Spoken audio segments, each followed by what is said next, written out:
Barrister Turin আফরোজকে CMM কোর্টে ওঠানোর কথা রয়েছে। সেখানে আছেন আমাদের স্টাফ করেসপন্ডেন্ট নাহিদ প্রিন্স। সরাসরি যাচ্ছি তার কাছে।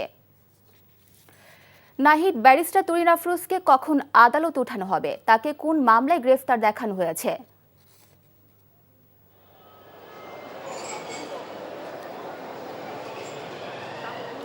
তুরিন আফরোজকে 2টার মধ্যেই আদালতে তোলা হবে, সেটি কিছুক্ষণ আগে জানা গেছে। এছাড়া তার আদালতের সূত্রে যেটি জানা গেছে যে 7 থেকে 10 দিনের রিমান্ডও চাওয়া হতে পারে, কারণ গতকালকে তার বাসা থেকে যখন তাকে গ্রেপ্তার করা হয় তখন তার বাসা থেকে ল্যাপটপ এবং মোবাইল ফোন উদ্ধার করে পুলিশ।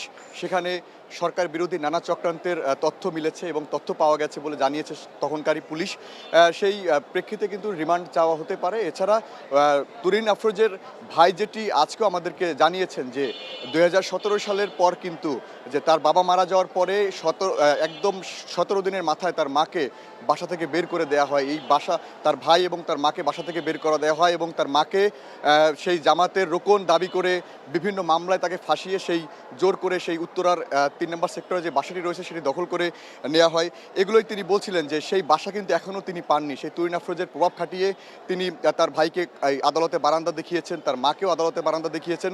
তার মা সেই 8 বছর পরে এখন কানাডায় জীবনযাপন করছেন। তো তুরিন আফরোজের বিষয়ে কিন্তু নানান অভিযোগ রয়েছে। গত মার্চ মাসে একটি হত্যা মামলায় উত্তরা পশ্চিম থানা এলাকায় একটি হত্যা মামলায় কিন্তু তাকে গ্রেপ্তার করা হয় গতকালকে। সেই তুরিন আফরোজকে কিছুক্ষণ পরই কোর্টে আনা হবে। তার ভাই বলছে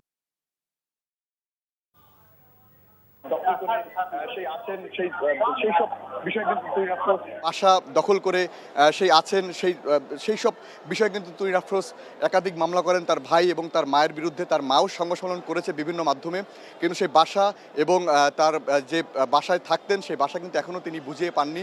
তো শুধু তুরিন আফরোজের বিষয়ে এই অভিযোগ নয়, একাধিক অভিযোগ রয়েছে। তার সাথে যারই বনিবনা হতো না তার বিরুদ্ধে সেই যুদ্ধাপরাধীদের নানা বিষয় তিনি মামলা করতেন। তিনি নিজামি হতে শুরু করে সেই সকল মামলার কিন্তু তিনি পাবলিক প্রসিকিউটর ছিলেন সেই সময়, এবং তিনি যুদ্ধাপরাধী বানাতেন সবাইকে। যখনই তার সাথে বনিবনা না হতো বিভিন্ন মামলা দিতেন সবার নামে।